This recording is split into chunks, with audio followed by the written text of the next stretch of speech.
Assault behavior.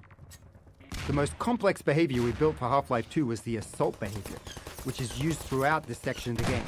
It allowed level designers to set up combat scenarios with Combine soldiers and citizens, establishing battle lines between them and controlling how those battles played out based on the player's actions.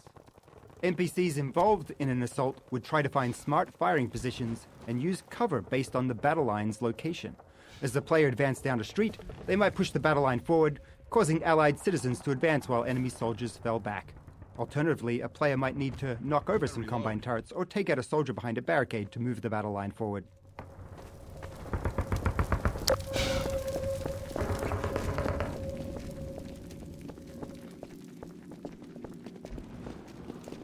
Sorry, Doc. Dr. Freeman, I'm coming with you.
Take this medkit.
Hey Mufti, how you doing?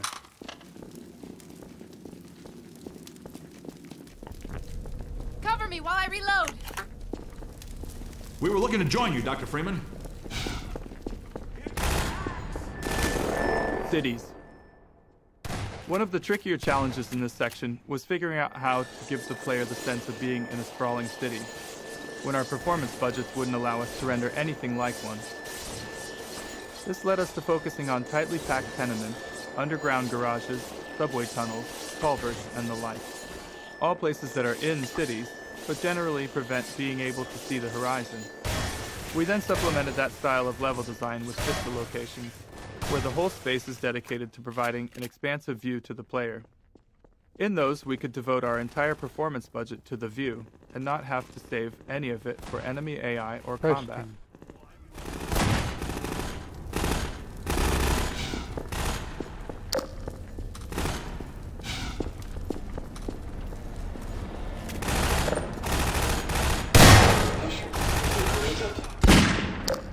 Ammunition depleted.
Looks nasty in there. Good thing you got that suit.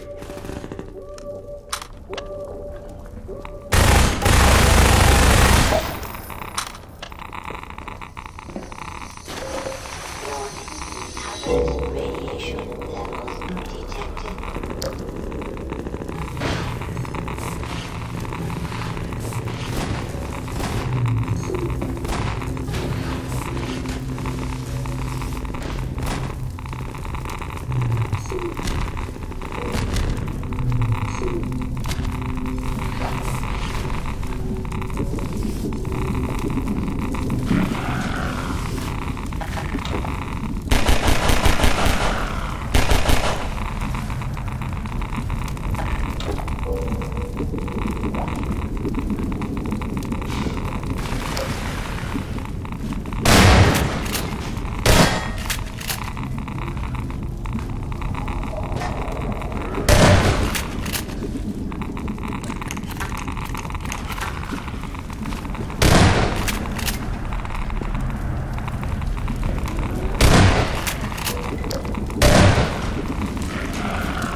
We used a lot of small tricks and built various features to give players the impression of a city at war, with much of the work aimed at providing glimpses of skirmishes or the sounds of distant fighting. Look targets help make something happen every time a player looks through a window, while tools like tracer markers allow designers to create fake tracer fire between 2 points. Paired with audio tools, this made it seem like two groups of enemies were exchanging fire without the need to run any AI. We also developed small storylines for groups of citizens the player would glimpse multiple times while progressing through a level. All these moments were fine-tuned through playtests to ensure as many players as possible would experience them.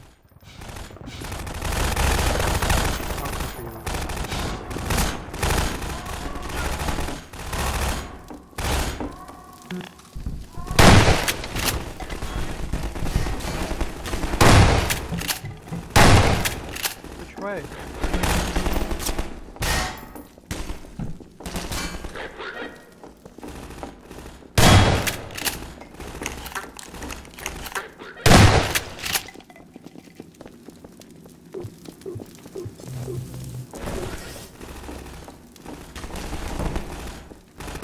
Behind you!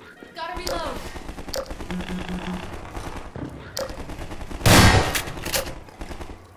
Let me get out of your way.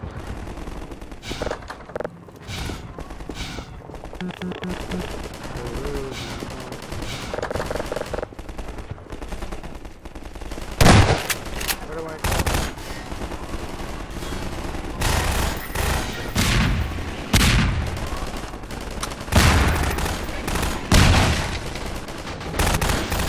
Got one. Hey, it's me. Open the door. What the hell?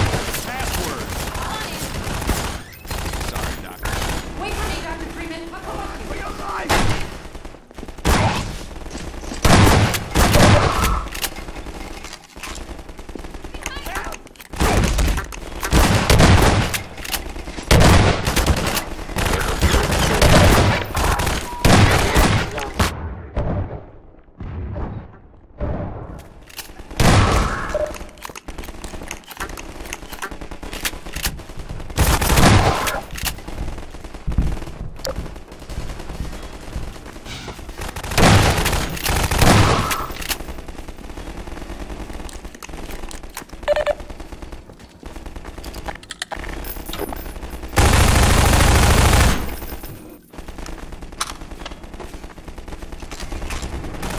Don't jump. Okay, come across.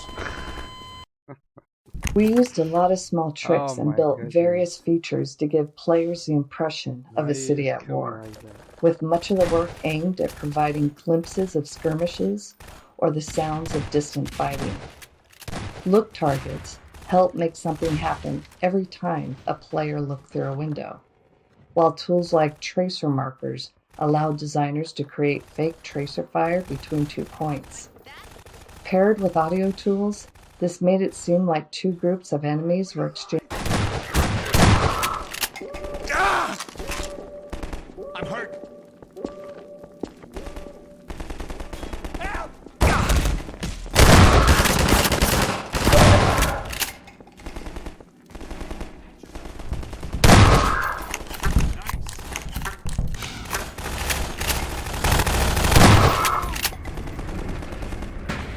Okay, come across.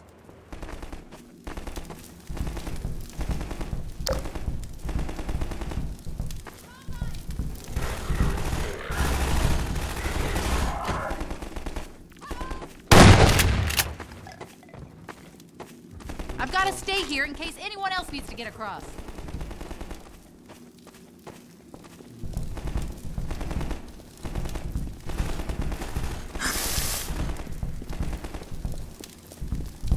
Oh.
this med kit.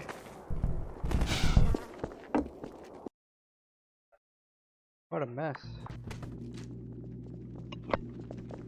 Oh, that was just on. It was all over the place.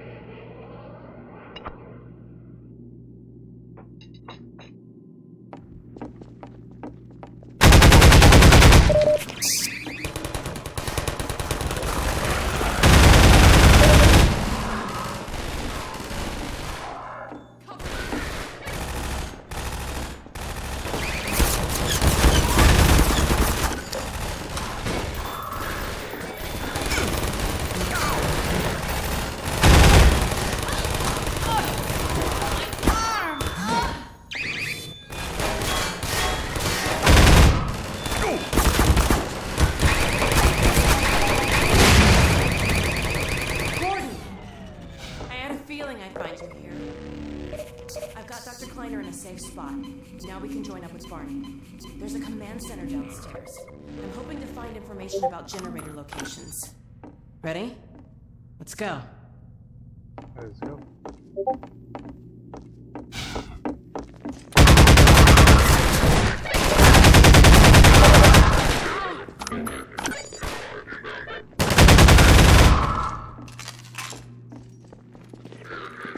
Okay, this is it. You take that door, I'll take this one.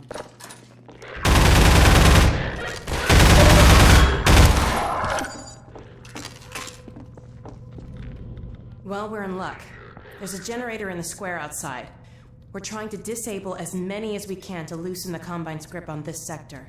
It'll take me a few minutes to expose the core, then I'll need you to hit it with a burst from the gravity gun. In the meantime, watch my back.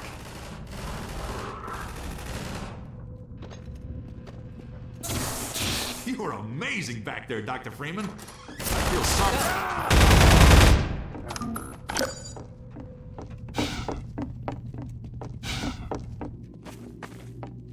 Triangle Plaza. This plaza battle was a complex setup using the assault behavior with two converging battle lines, one for each force field. As the soldiers enter from behind the fields, their battle lines prevent them from individually rushing into the plaza. As the fight escalates and the soldiers build up, the battle lines start to move towards the center of the plaza, which will cause the soldiers to overwhelm the player if they're not repelled. Standard panel. Come on, come on.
Inner shields are coming.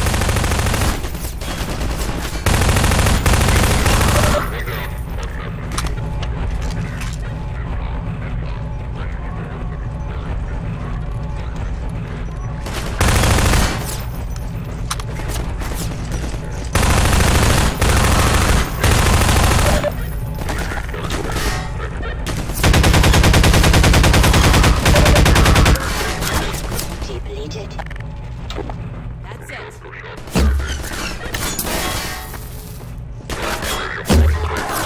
Depleted.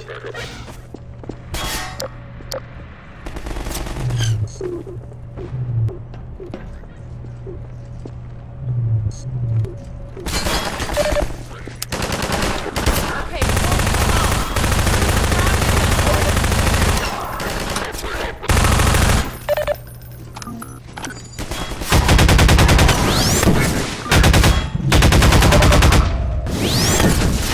Gordon, hit the core with your gravity gun.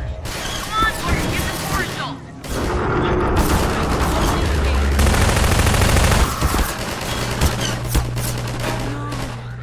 Oh, come on.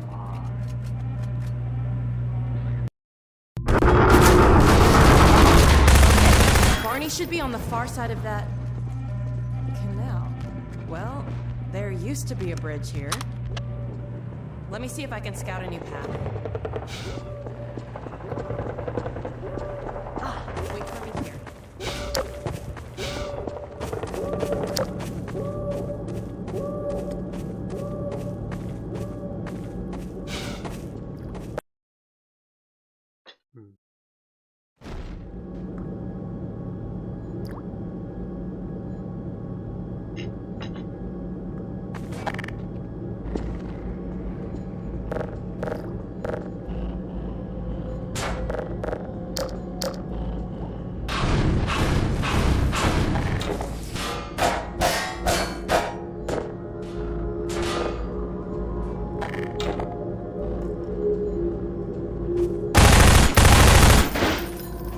Manhack Tunnels. When developing the AI behavior for an NPC, we found it useful for the AI programmer to have a test map in which to experiment. That map would often evolve into an environment specifically designed to showcase the NPC's unique capabilities.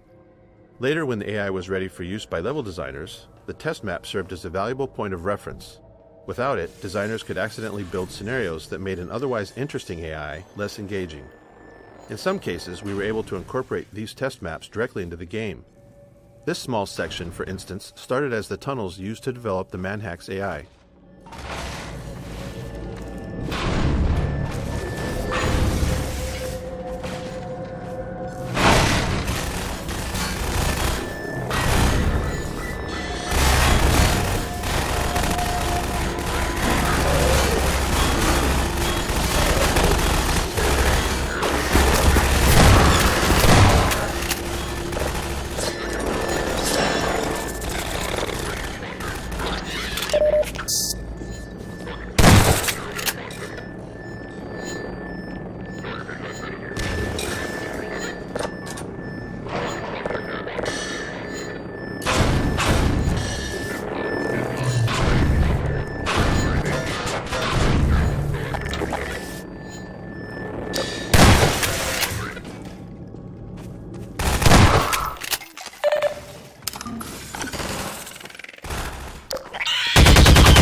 threat detected.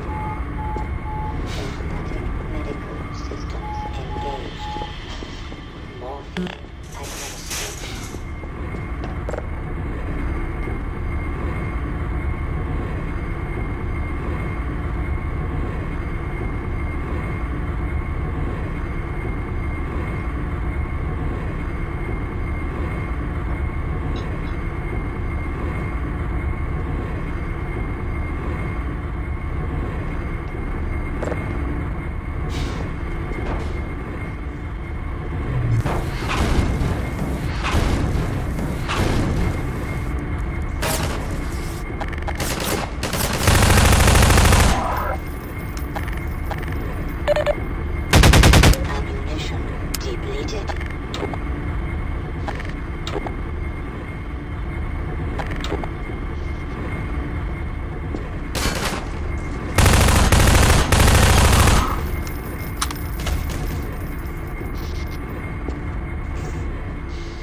Vital signs item mission depleted.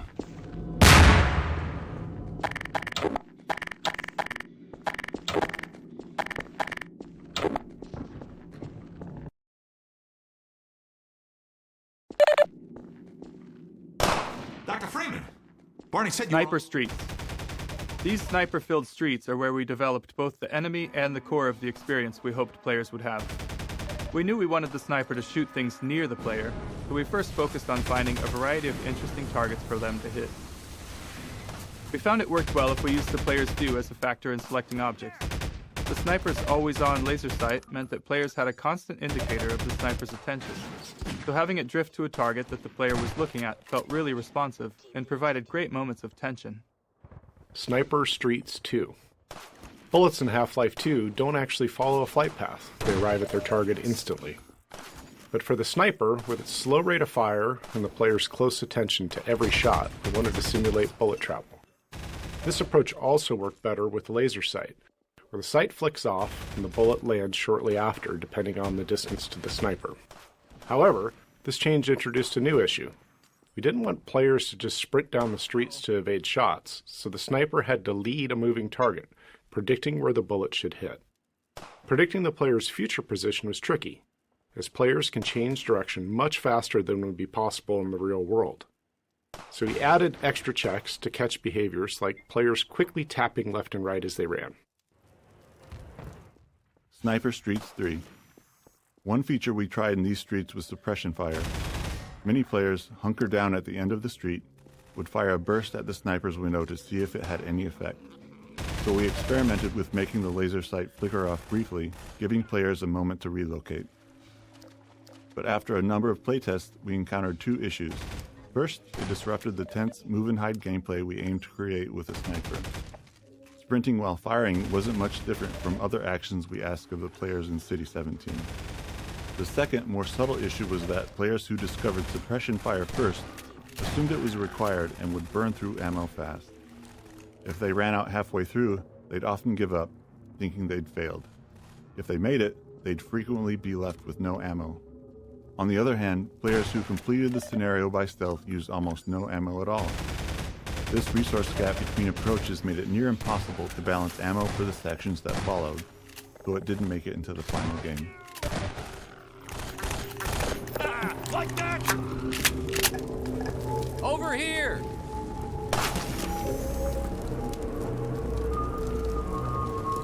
Over here!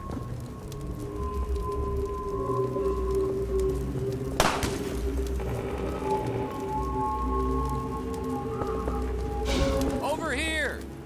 What?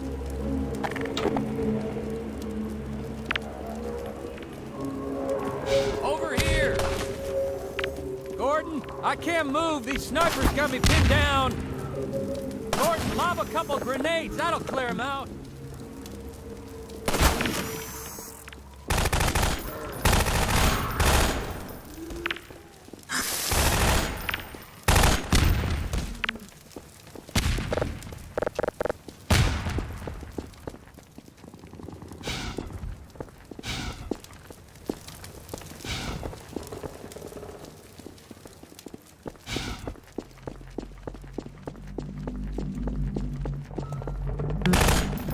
While I reload.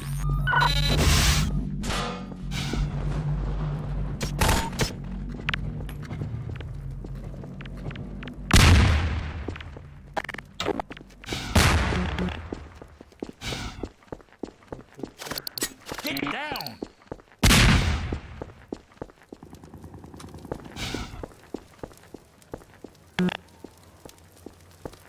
I'm confused.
snipers, would you?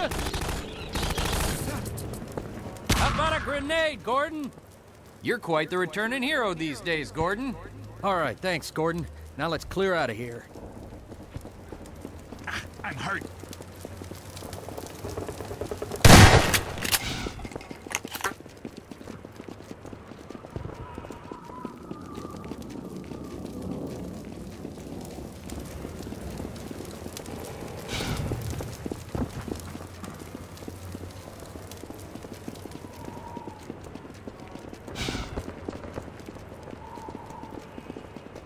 Let me get this gate. My civil protection status still gives me limited clearance. Did you hear a cat just now? That damn thing haunts me. Get away from me!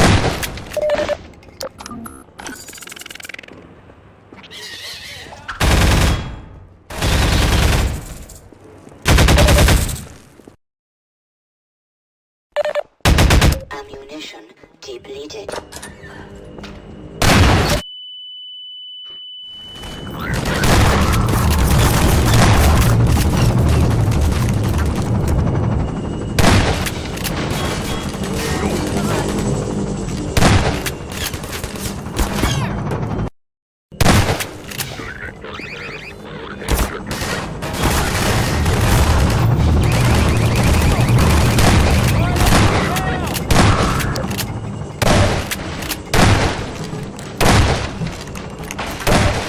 There's an old building up ahead, a bank or a museum or something like that. Whatever the hell it used to be, now it's a next.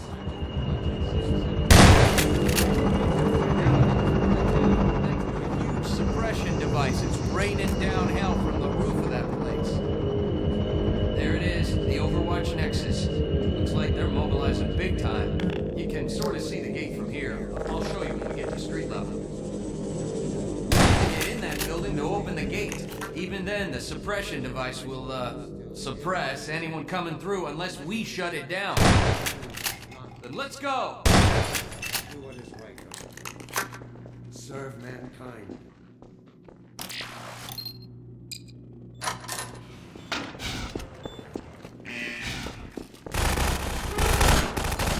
Watch for stealth. We've been spotted!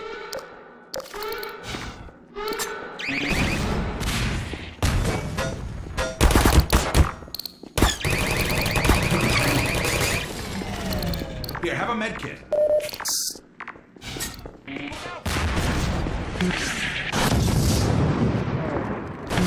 There's that gate I was telling you about. We'll have to come back here after we get it open. If we get it open. First, we gotta get into the Nexus building. You're not gonna hurt that thing from down here, Gordon. We'll have to shut it down from inside.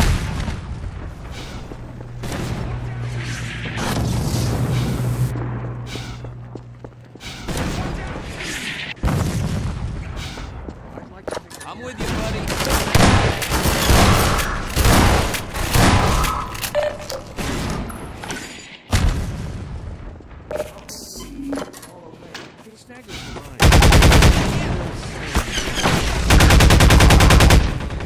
Toward the truth. Instead of embark on a path of ignorance and decay. Make no mistake, Doctor.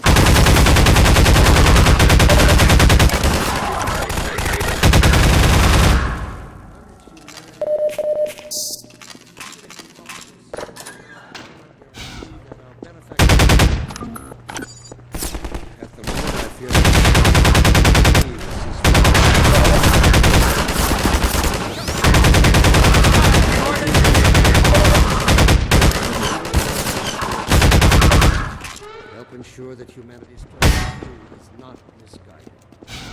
Do what is right. Serve mankind.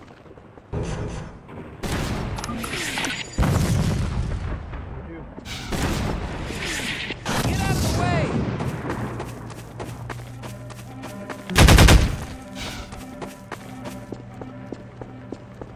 Get away from there!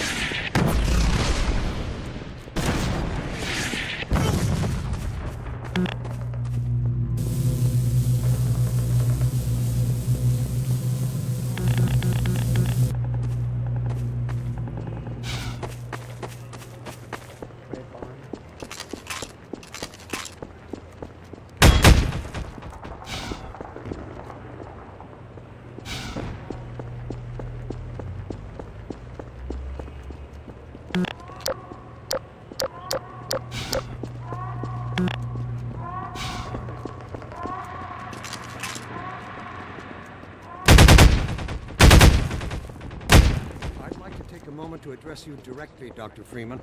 Yes, I'm talking to you, the so-called one free man. I have a question for you. How could you have thrown it all away? It staggers the mind. A man of science with the ability to sway reactionary and fearful minds toward the truth. Get down! Ignorance and decay. Make no mistake, Dr. Freeman. This is not a scientific revolution you've sparked.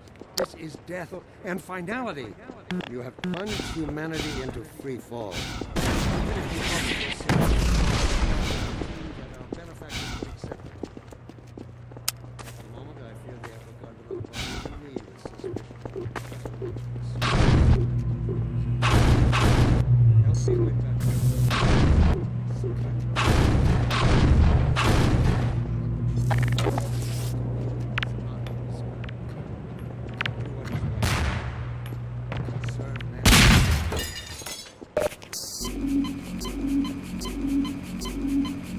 Yeah. Well, I'm lucky I had a grenade. If I didn't have a grenade. Oh yeah, to pull the wire. Got it. I didn't see the wire. Thank you.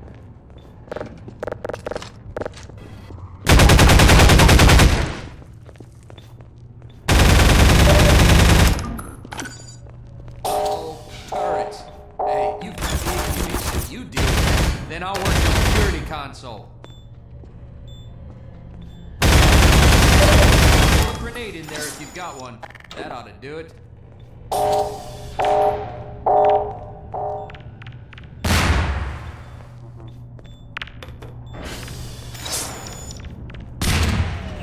Great. I'll open this up. Okay.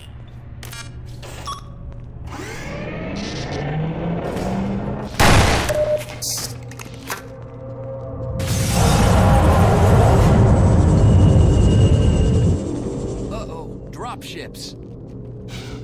They'll be coming from the roof. Generators one at a time.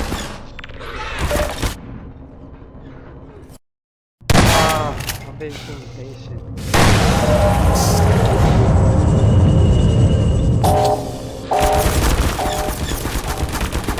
They'll be coming from the roof. If we want to get the shields generators one at a time.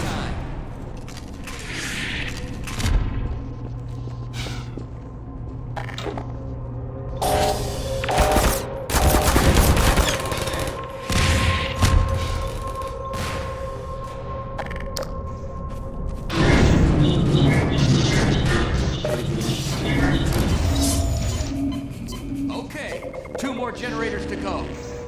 This takes too long.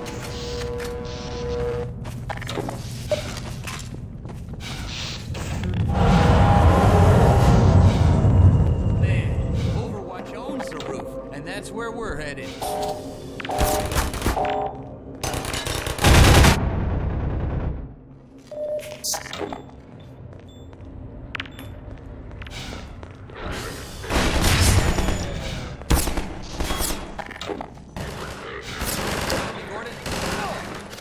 Wow. That much security, there must be something over here.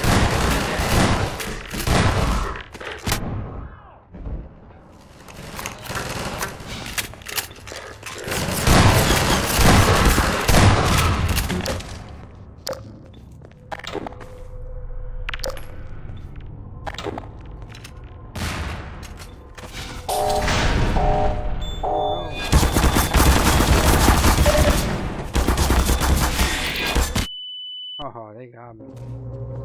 Oh no.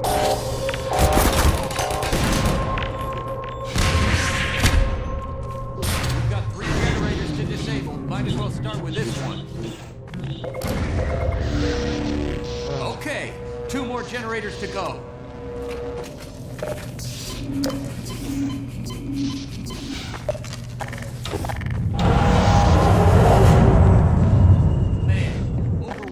The roof, and that's where we're headed.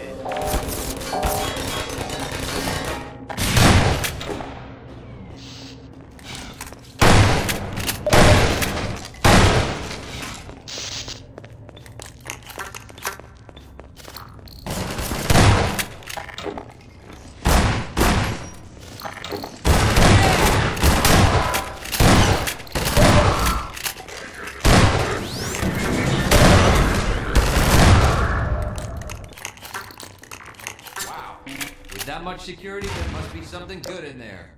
Go for it, Doc. I'll wait here. Be careful.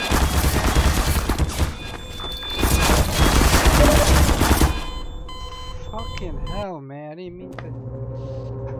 Oh my god. Why don't I quick save?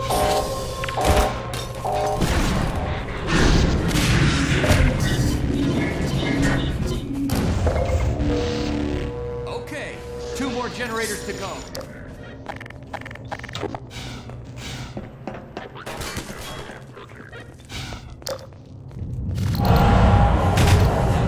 There must be something good in there. Go for it, Doc. I'll wait here till you shut it down. Be careful. Man, Overwatch owns the roof, and that's where we're headed.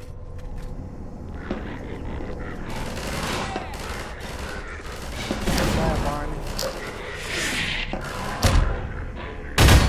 Bye, Barney.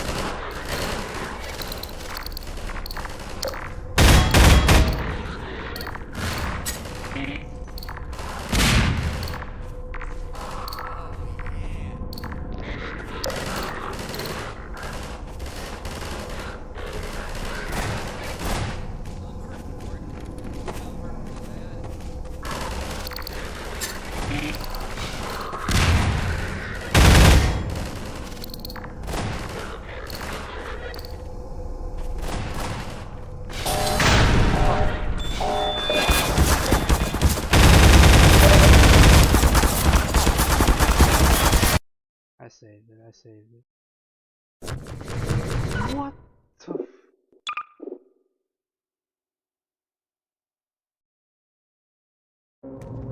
Oh my goodness, did I not press the right button? Oh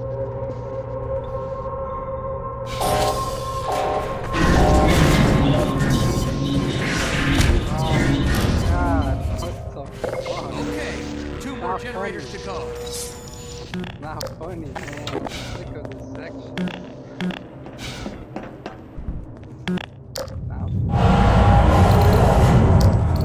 With that much security, there must be something good in there. Go for it, Doc. I'll wait here till you shut it down. Be careful.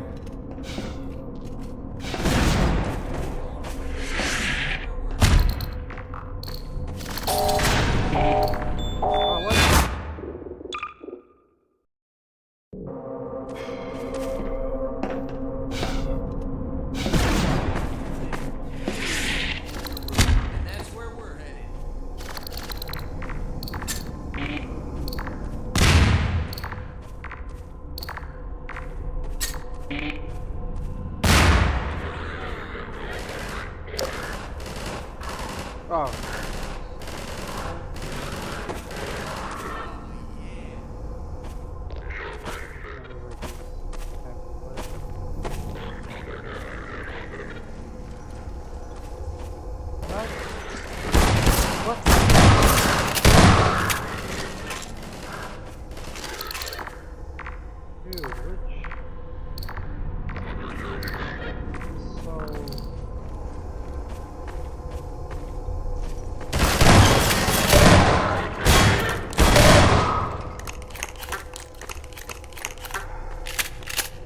Up. Oh. I want to go up, but I don't see where to go.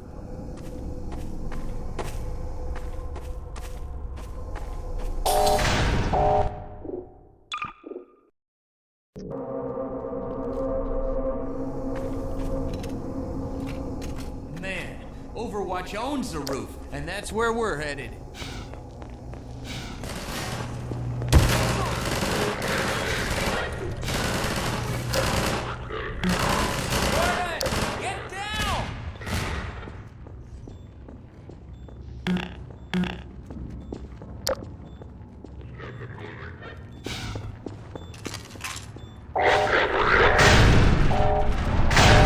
We're surrounded. Oh no. I don't.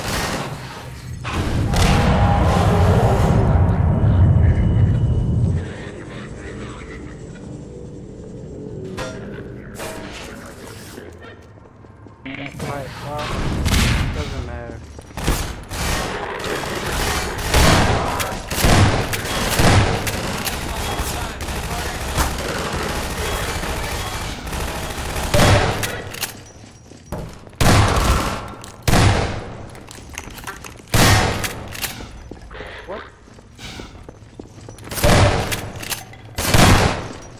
Oh my goodness. What is going on?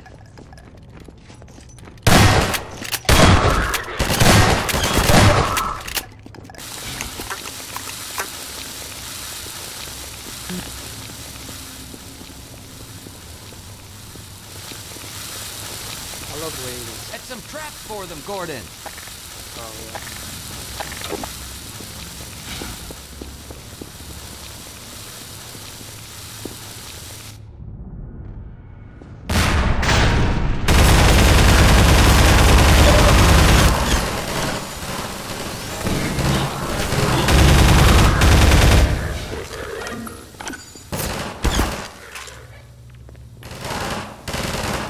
Get away from there.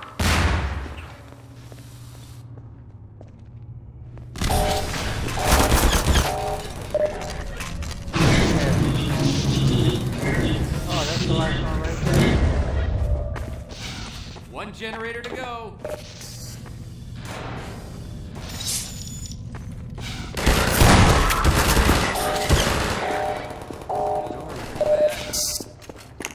Don't be hurt.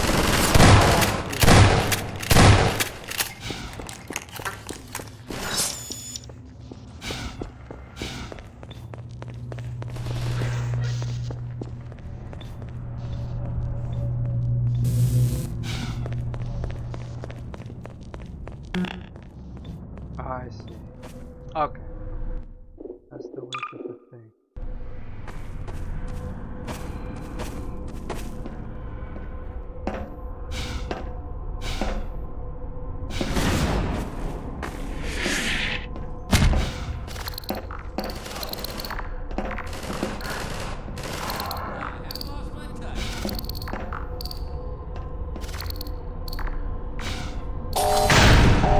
Son of a bitch.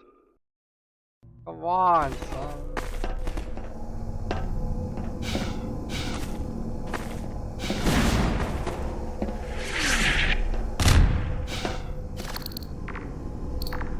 Yeah, F6 moments for sure. Okay, hold on. Oh. Stupid.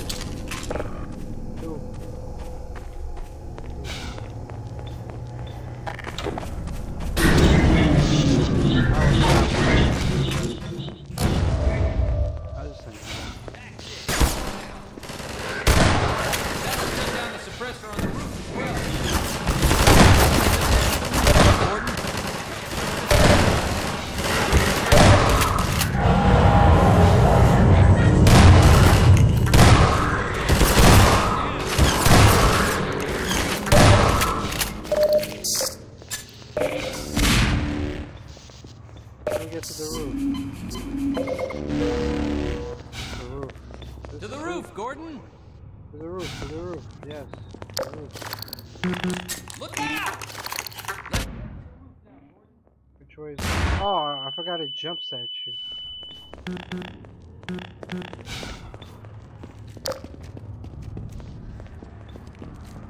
There's our gate. Let me just get it open. Done. I'm gonna stay Dr. here Freeman, and wait. keep these gates open We'll come long with enough you. to make a difference. Go on up and connect the sky Get this bridge. medkit. We need to let reinforcements come through from every possible Sorry. direction. If any more citizens come through, I'll send them up to find you. See you when I see you, Gordon. Yeah, let's go.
Oh, you can't shoot through it.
Bank roof mortar.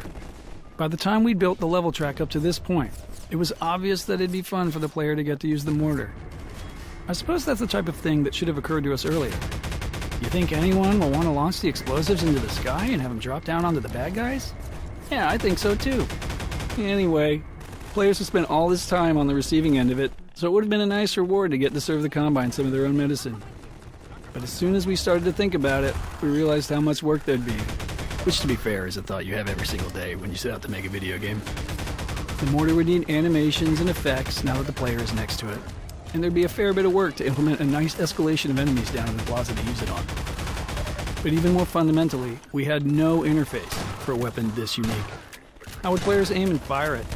It's hard to feel good about spending lots of time on a single moment in the game. Damn, I missed it. Yeah, whatever. I get it. You have the resources to develop it. Okay. I get it. I get it, bro. I get it.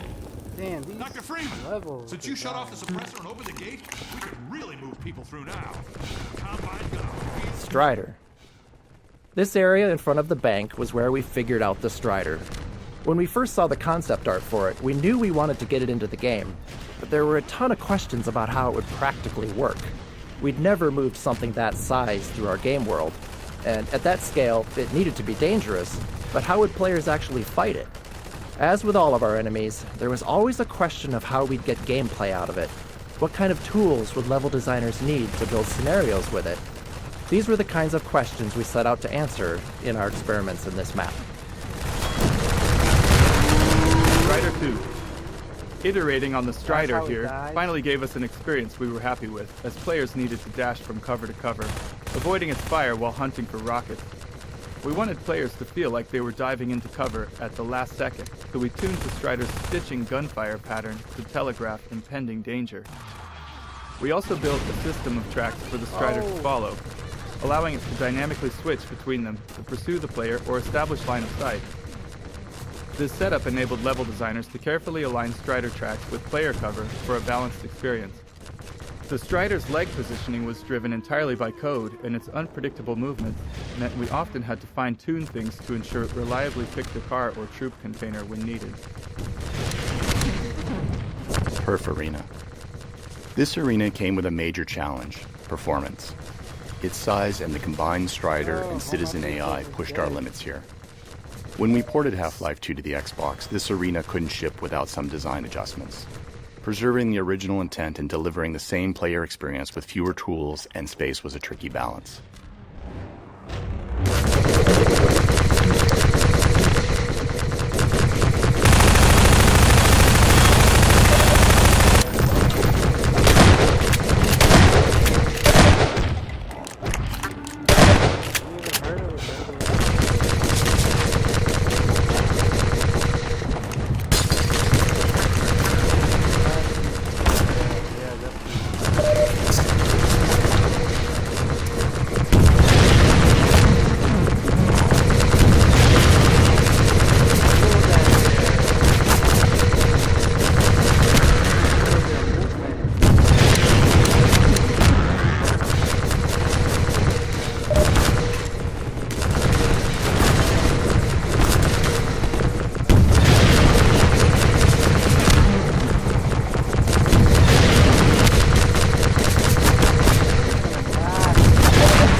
Perf Arena.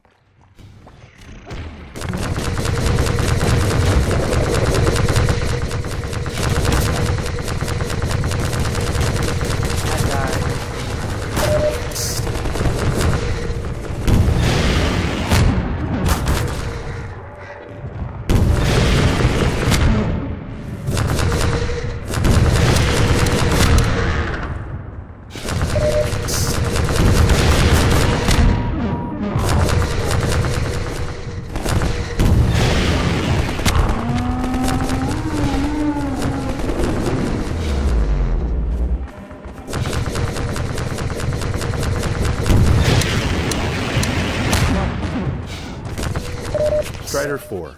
While this map was the production map built for the Strider, we still had an original development map for testing its AI.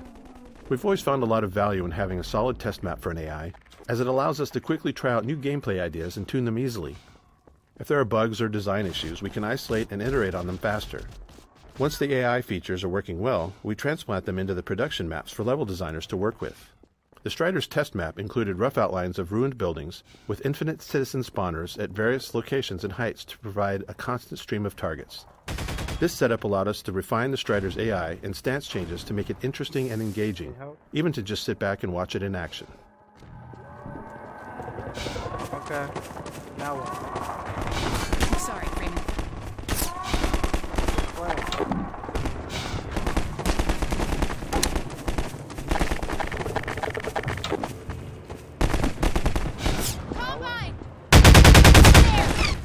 Which way? Where do we go? It's so unclear. I have no idea where to go. Ah, not another one.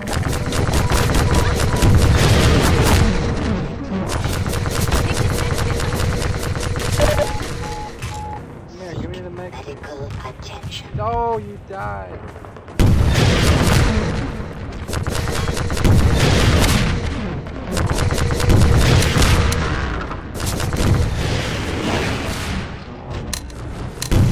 Oh, where did the rockets come from? You said I had 0 rockets.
Space reuse. Returning to this space brought multiple advantages. First, the obvious one. Production costs for new areas are always high, so if we could add more gameplay to an existing area, it's a win. But for a hard fight like this one, where the player faces multiple Striders, reuse has extra benefits. Since players have been through it before, they already have a sense of the arena layout. This time they're moving back to front, but the path largely follows their original route. This familiarity is useful when players need to move forward to grab resources for the fight. City 17's war-torn state also gave us the flexibility to adjust cover and add smaller obstacles along the path, keeping the environment dynamic and surprising.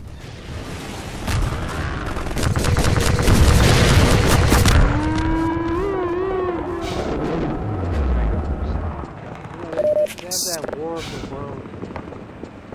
Those Strider things, War of the World. It looks just like it.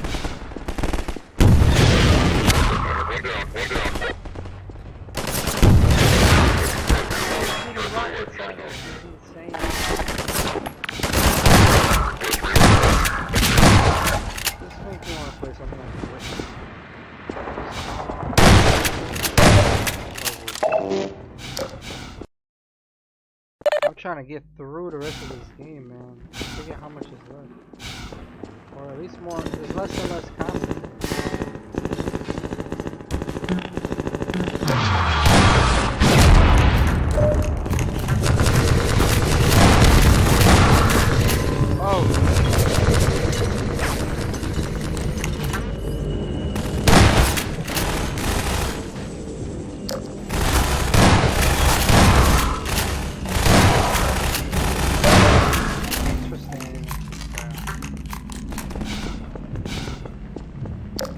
I like the idea of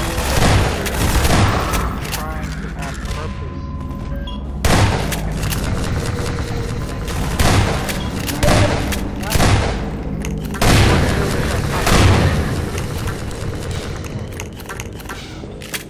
I understand the level.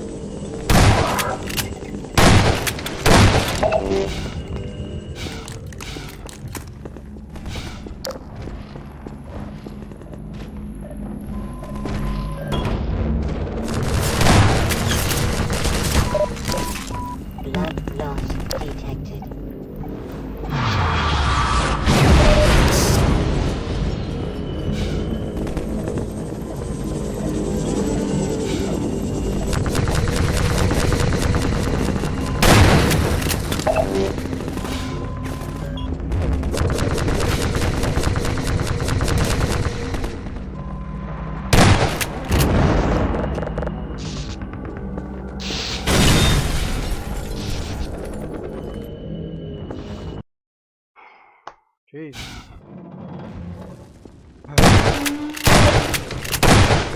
Hey, buddy. Dr. Freeman! It's a mess out there. This close to the Citadel, they've turned the streets over to Striders. I think we can push them back if we can just get to high ground. We're almost to the Citadel wall, Doc. I don't know how the hell we're gonna breach it, but we've made it this far. I'm sure you'll think of something. We have to get to the horse!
Reload, Dr. Freeman.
The game just crashed.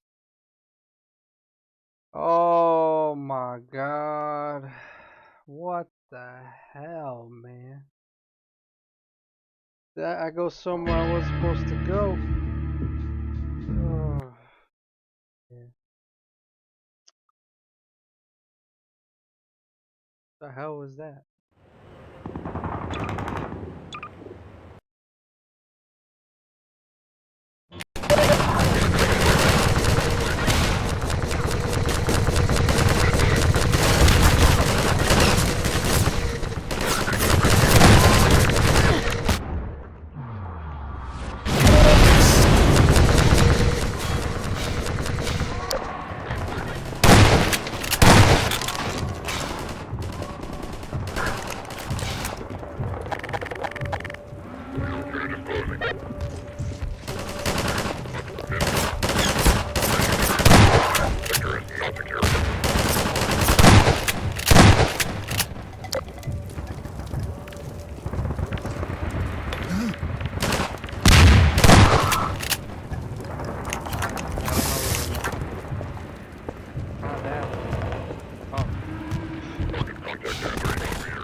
I literally don't know what to do.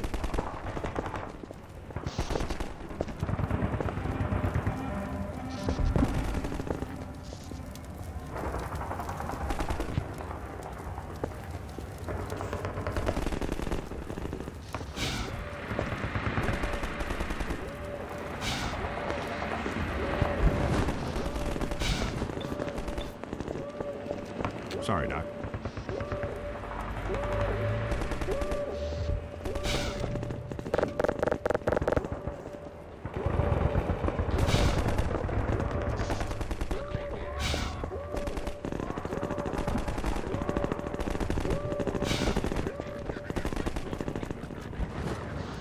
Sorry.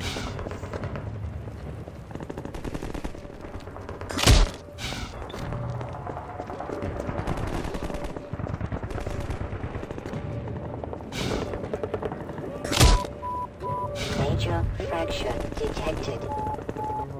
Automatic medical systems engaged. Morphine administered.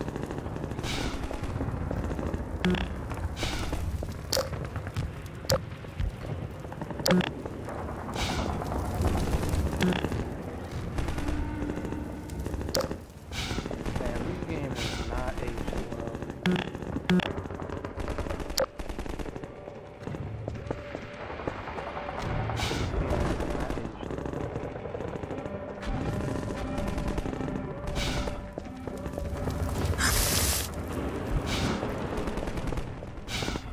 There is no clue about where to go.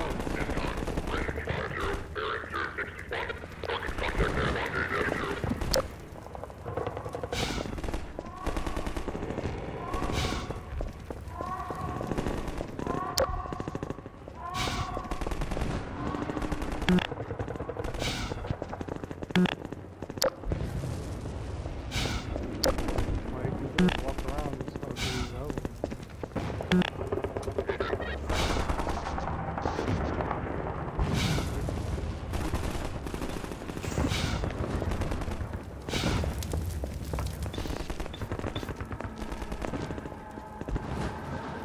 I gotta Google this. I gotta Google this. I have no idea what to do.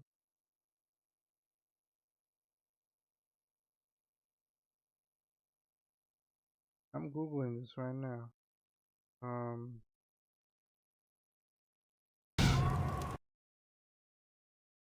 Gotta Google it.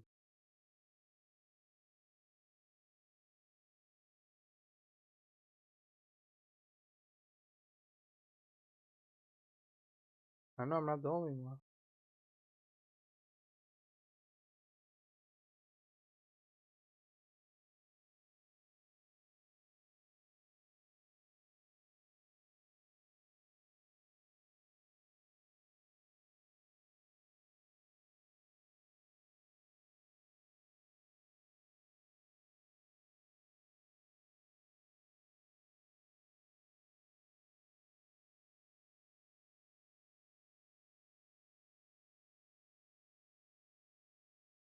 Go across the highest floor to an area.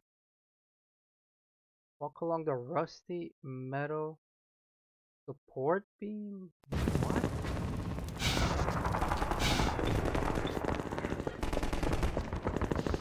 Rusty metal.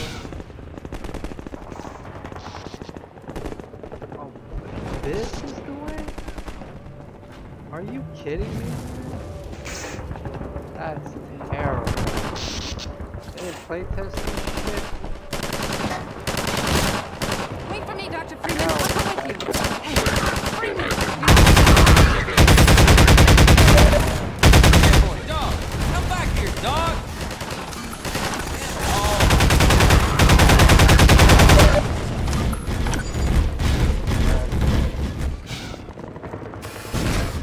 Gordon! All this Hey, help me playtesting, out here! and they didn't play test.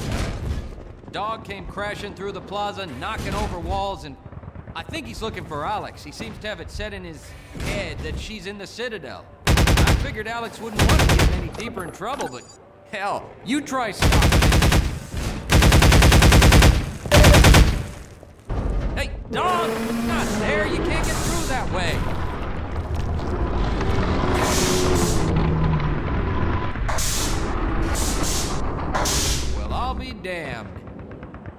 think he wants you to go through, Gordon. You'd better hurry. And if you see Dr. Breen, tell him I said...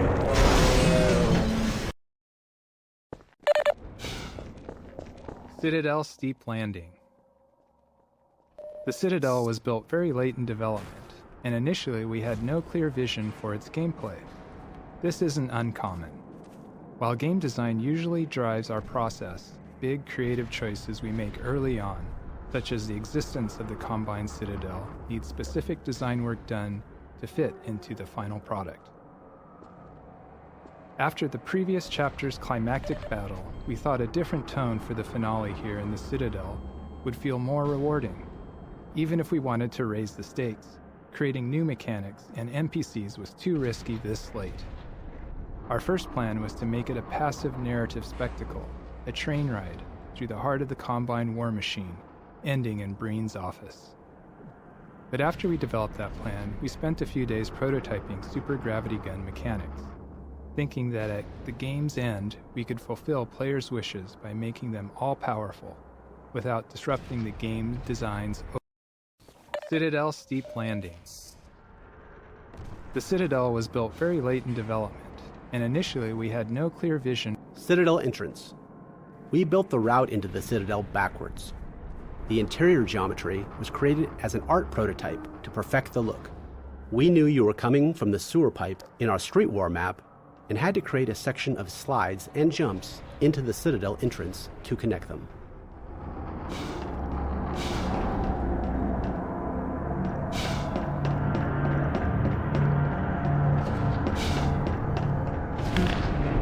Lightmap Pass.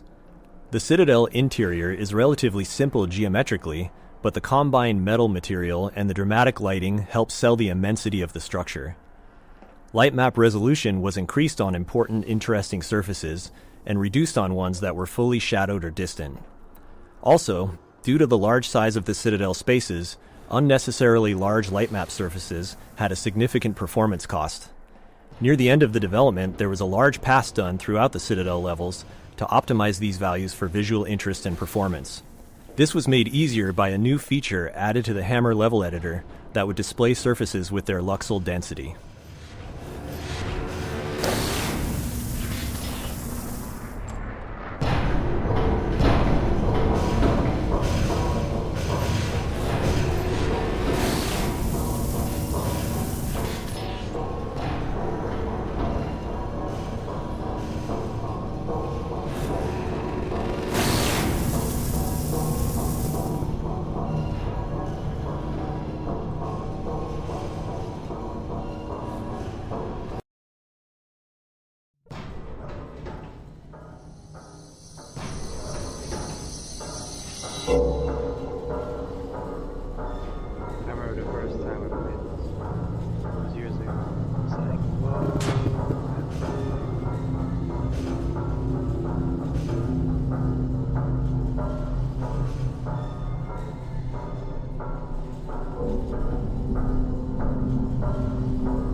weapons strip.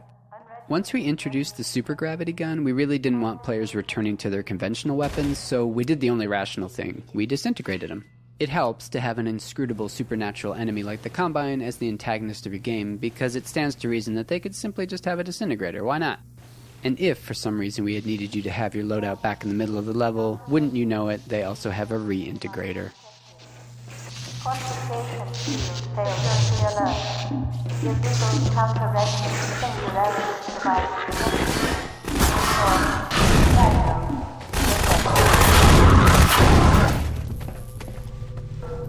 So, this is Super Gravity Origins. By this point in development, we were confident in the design of the gravity gun. We wanted to give the player a taste of feeling omnipotent and set to work on making a supercharged version. It didn't take long, truly maybe a day of prototyping, before we had something we liked and it became the core of the gameplay of the Citadel. With our physics engine complete, we were free to find new and exciting ways to push it past its previous limits and yield whatever fun results came of it. Our prototype object, an ultra-heavy watermelon that weighed hundreds of pounds in our physics sim, ultimately became the Combine Ballsy experience in the game. Dissolved weapons. All the Combine's weapons were set to dissolve after the Combine soldier was ragdolled with a gravity gun for 2 reasons. 1, so players wouldn't pick them up and use them, but also to improve the performance in these maps. Additionally, a ragdoll manager was added that would remove the fallen soldier ragdoll corpses as the player progresses forward.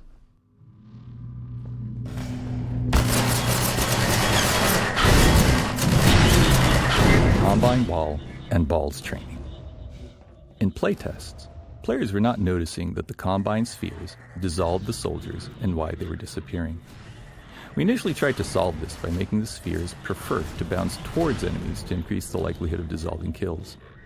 We eventually realized that the reason players didn't notice the effect was because it always happened during intense combat, and people have a very limited ability to learn new things when under stress. As a late-effort remedy, we inserted a low-pressure training room with a force field that can only be opened by grabbing the Combine Ball. This setup was added specifically to train how Combine Balls work to deactivate force fields, and that punting it at the soldier would dissolve them. Even then, in the playtests, it was only moderately successful. Despite our efforts, some of the players still struggled to perceive the dissolving effects of the projectiles. We ran out of time and decided that since players were still telling us they were feeling powerful, it was okay if not all of them perceived why they were succeeding. Combine Energy. What started life as a watermelon in prototype form. Oh, come on. Combine Energy. What started life as a watermelon in prototype form ended up turning into an energy ball after the sounds made for its impact and explosion sounded less like produce and more like what we have here in the game. Once we started iterating on levels that weren't watermelon based, we realized we could use the energy ball. Green monologue. Creative work is never done in a vacuum, as we're all inspired by other things. Green's monologue that appears on the Citadel monitors here got some inspiration from an earlier game we all love, Thief 2, in which the antagonist taunts the player while they're sneaking around. The execution is quite different, but the core inspiration is there. The real heavy lifting, however, what really sells this moment, comes from the performance by the late Robert Culp. His delivery was pitch perfect. He interpreted each of Green's lines with a subtlety and flair that transformed the character on the page into something truly special. Voice session with Robert Culp was as easy as they come. He'd have the script, and the engineer would hit record, and that was about it. The lesson reinforced here is to work with people whose talent exceeds yours, people you're certain to learn from. Don't go in with a fixed idea of how the line should be delivered, or how a certain moment should play out, but instead, collaborate with talented people and go into it trusting they'll make it even better. Elevator fight. Even though we wanted the player to feel all-powerful, we couldn't resist the temptation of adding a tough fight to the elevator shaft. The battle waiting for the arrival of the elevator here ended up being somewhat more difficult than originally envisioned for this part of the game. It became easier during playtesting, but there really wasn't enough playtesting time to balance it to the level it should have been. Though the player was never in that much danger, It is the number of soldiers that appear that makes it feel like more of a climactic battle than it is.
Replacing the prefabs.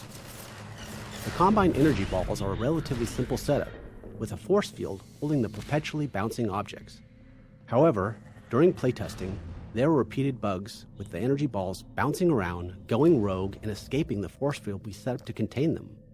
Due to the limits of our prefab tech at the time, this required them to be manually rebuilt multiple times at every one of their locations in all of the Citadel levels that included them.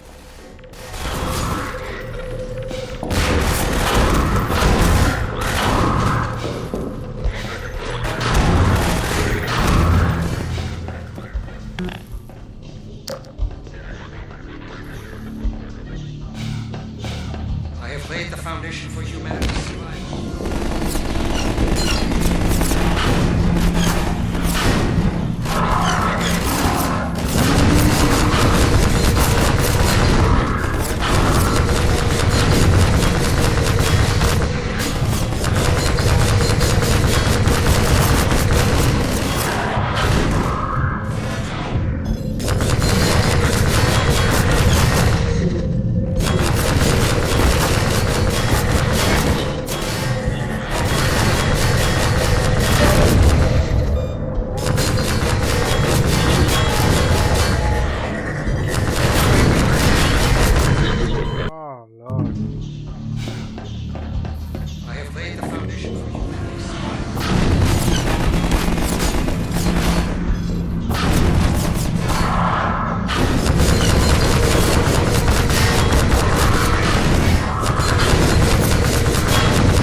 Strider fight.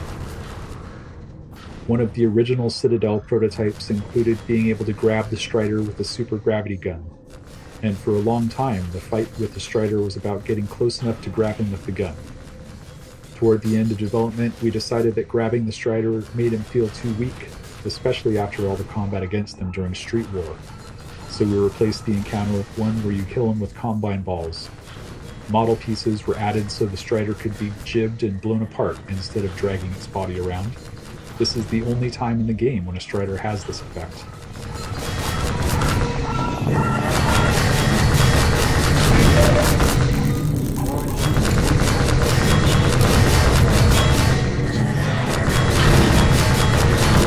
Dude, this is really annoying. I have laid the foundation for humanity's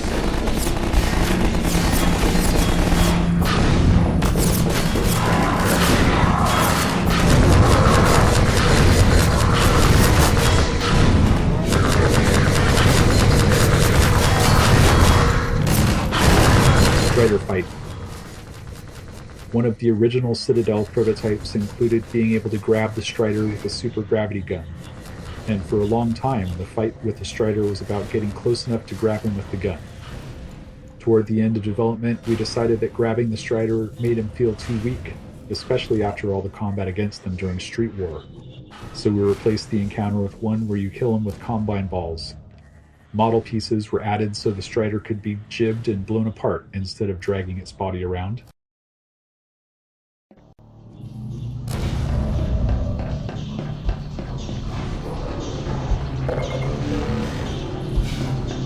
Getting in the pod. The pod ascension sequence that starts here necessitated taking full control of the scene and the player view. This is contrary to our usual desire to have the player retain as much control as possible. For this final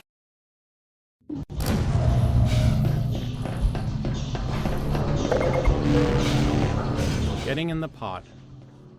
The pod ascension sequence that starts here necessitated taking full control of the scene and the player view.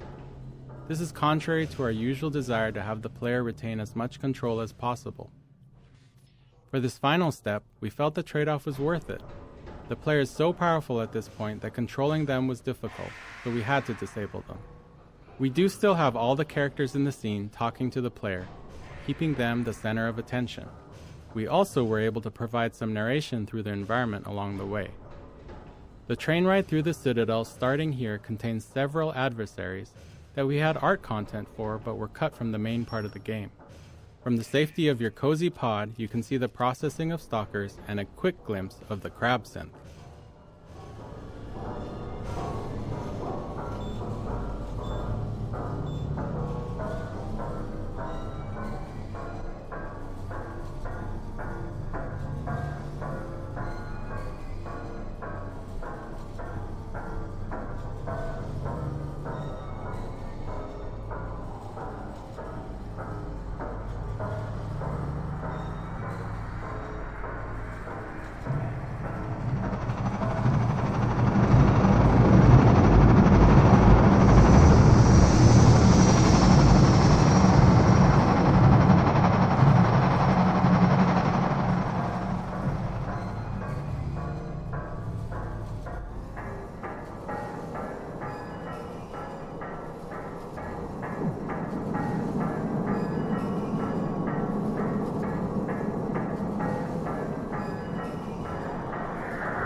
I'll take him from here. Don't struggle, it's no use. Until you're where he wants you, there's nothing you can do. I'm sorry, Gordon. Carbon star with ancient satellites colonized by sentient Fuji. Gas giants, inhabited by vast meteorological intelligences. Worlds stretched thin across the membranes where the dimensions intersect. Impossible to describe with our limited vocabulary. What I've seen is also beyond words, Breen. Genocide. Indescribable evil. Good God. Well, if it isn't Gordon Freeman at last. What's this? I'll put it over there. You have my gratitude, Doctor. First you lead me straight to the doorstep of my oldest friend, and then you deliver yourself? If I'd known you were going to come straight up to my office, I wouldn't have bothered hunting you in the first place. Having both of you in my keeping ensures I can dictate the terms of any bargain I care to make with the Combine. Dr. Breen. Wallace. Yes, Judith, what is it? The bargain we should be making is for Eli's life so he can continue his research. Thanks to you, we have everything we need in that regard. You're more than qualified to finish his research yourself. What neither you nor I can do is convince that rabble in the streets to give up their senseless struggle. Yet Eli refuses to speak the words that would save them all. Save them? For what? Eli, if you won't do the right thing for the good of all people, maybe you'll do it for one of them. Alex, honey. Dad. Gordon? God damn you, Breen, you let her go. That's all up to you, my old friend. Will you let your stubborn short-sightedness doom the entire species, or will you give your child the chance her mother never had? How dare you even mention her?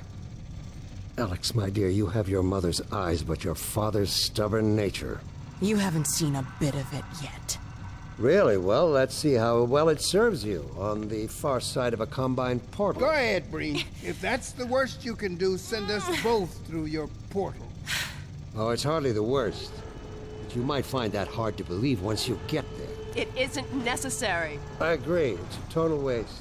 Fortunately, the Resistance has shown it is willing to accept a new leader.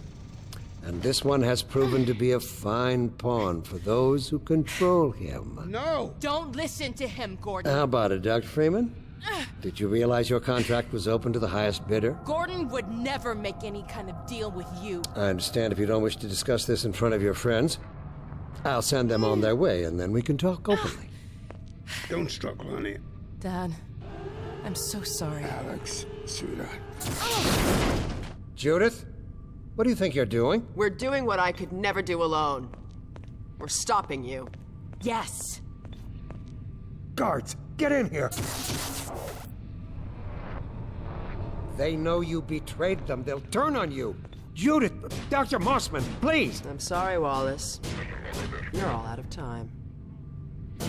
Don't... Hurry! Dad, hang on. You fool! Watch out, he's gonna... No!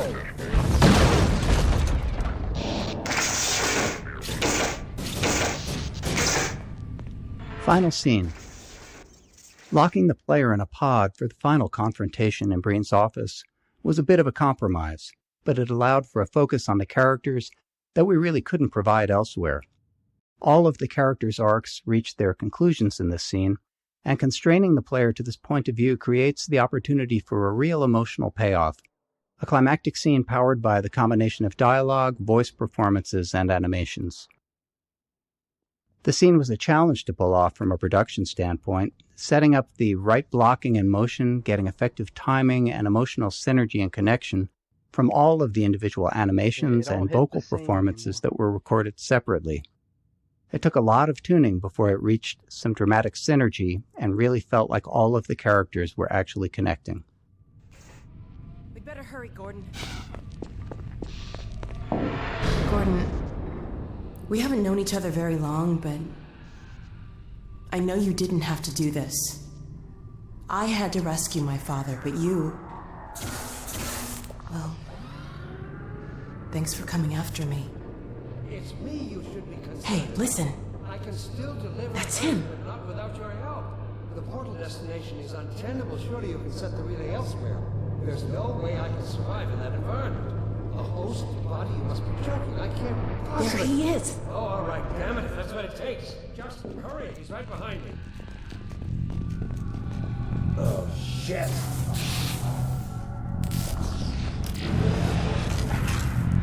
Damn it! Not again!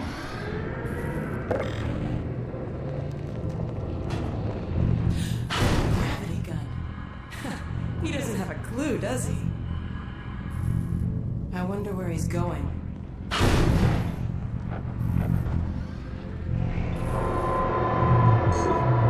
my god. This is the Citadel's dark fusion reactor.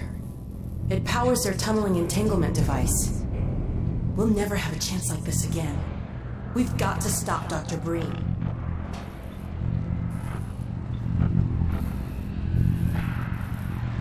I can't shut it down. Looks like he's turned over control to the other side. You'll have to go into the core and do what you can. Get in the elevator and I'll let you in. Don't forget to charge up your suit. Do your worst, Gordon. But be careful.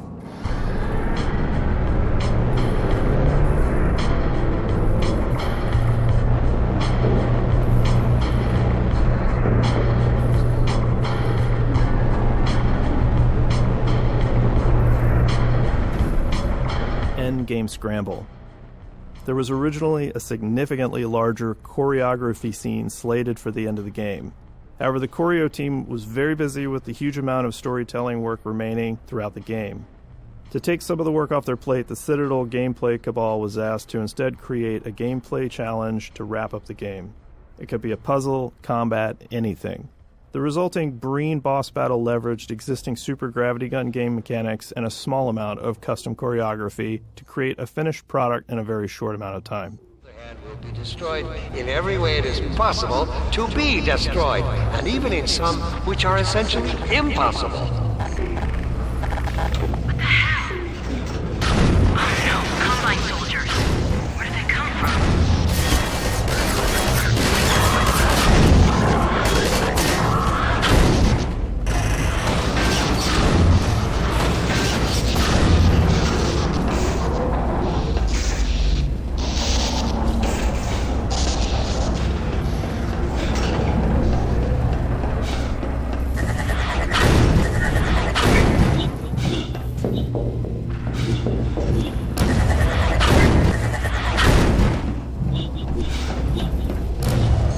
I don't know what you can possibly hope to achieve apart from your own annihilation.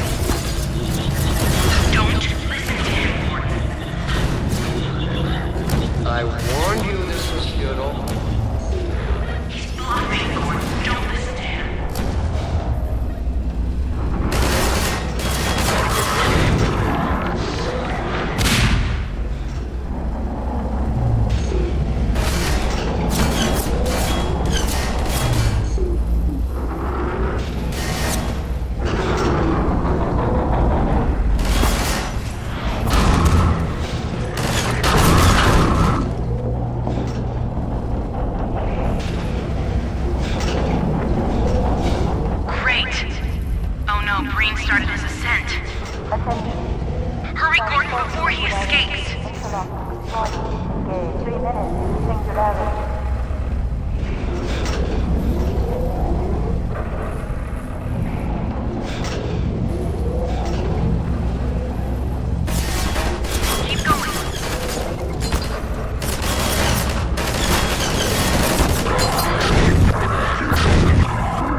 I could have told you that was pointless, Dr. Friedman.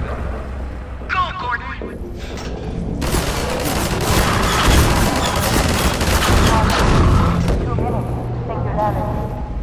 Are you still with us, Dr. Freeman? Not for much longer, I think. If only you had harnessed your boundless energy for a useful purpose.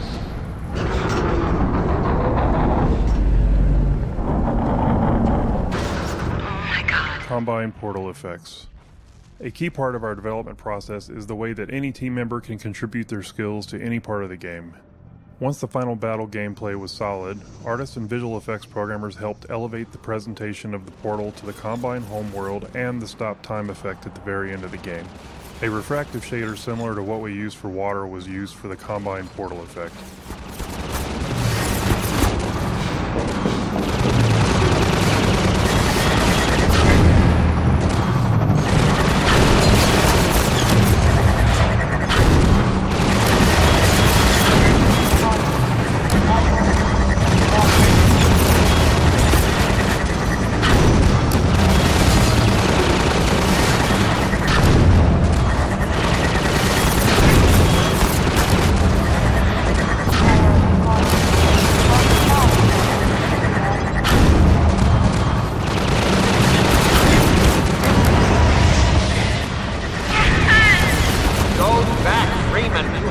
idea what you're doing.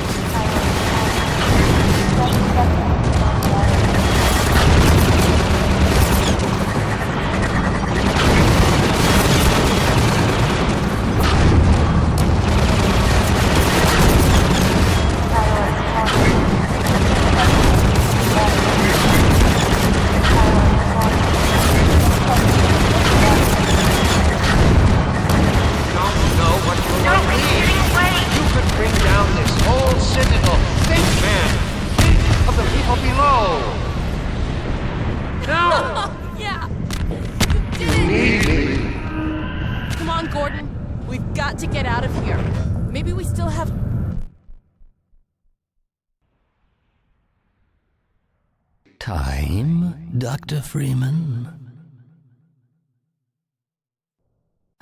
Is it really that time again? It seems as if you only just arrived. You've done a great deal in a small time span. You've done so well, in fact, that I've received some interesting offers for your services.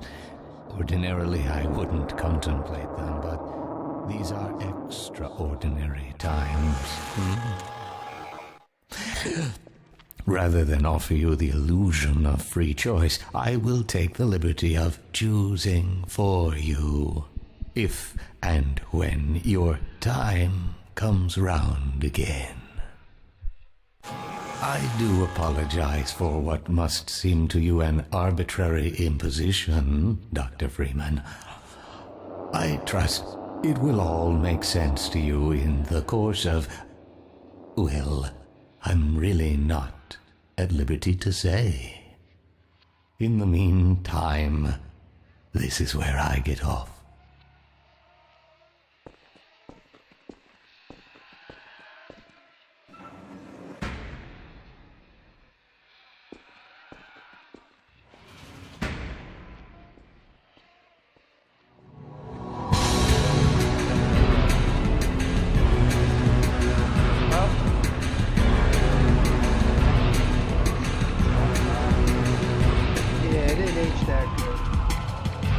Level design, just a lot of the stuff is just kind of plain. See where the fundamentals. I don't know, this was the same thing called Duty 1. It was the same Vampire Mask. Yeah, I'm sorry, that game is better.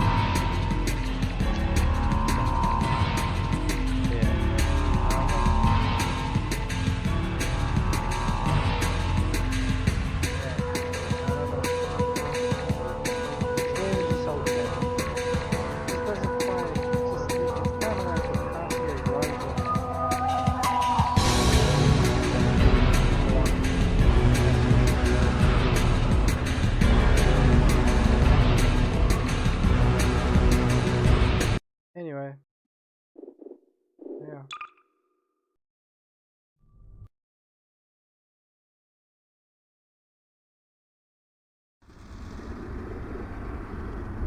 How did episode 1 start?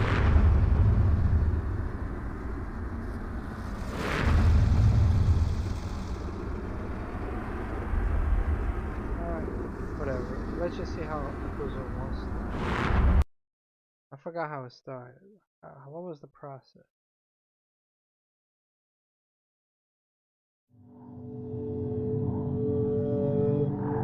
Welcome to Half-Life 2, Episode 1. We received a great deal of positive feedback on the commentary track in The Lost Coast, and so we've included the same feature in this episode. To listen to a commentary node, put your crosshair over the floating commentary symbol and press your Use key. To stop a commentary node, put your crosshair over the rotating node and press the Use key again. Some commentary nodes may take control of the game in order to show something to you. In these cases, simply press your Use key again to stop the commentary. With episodic content, we are hoping to release games much more frequently than has been possible with the monolithic development schedules of the past. Game developers and game customers have been wanting to try this for years. Please let me know what you think after you've had a chance to play this, our latest installment in the ongoing adventures of Gordon Freeman. I can be reached at gayben@valvesoftware.com. Thanks, and have fun. Tell me, Dr. Freeman, if you can. You have destroyed so much. What is it exactly that you have created? Can you name even one thing? I thought not.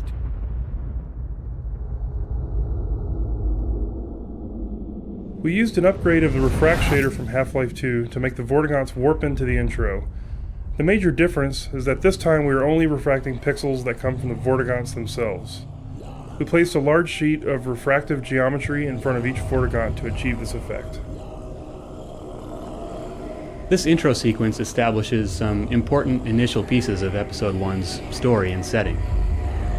Our earlier versions of the intro sequence were heavy on graphic effects and relatively light on storytelling.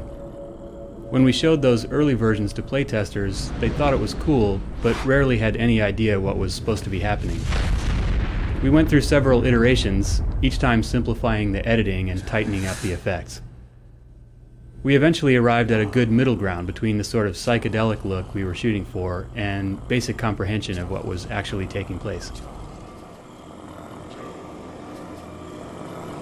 We'll see about that.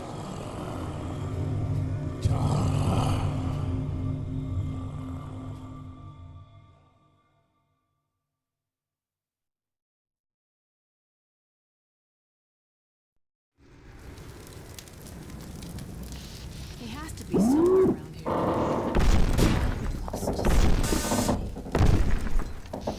Any dog?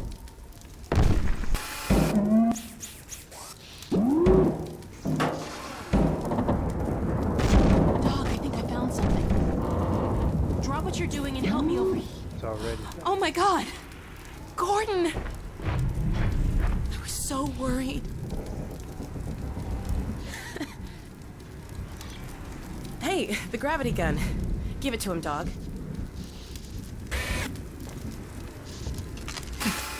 There, Gordon. Dog's happy to see you. I can tell. Okay, dog.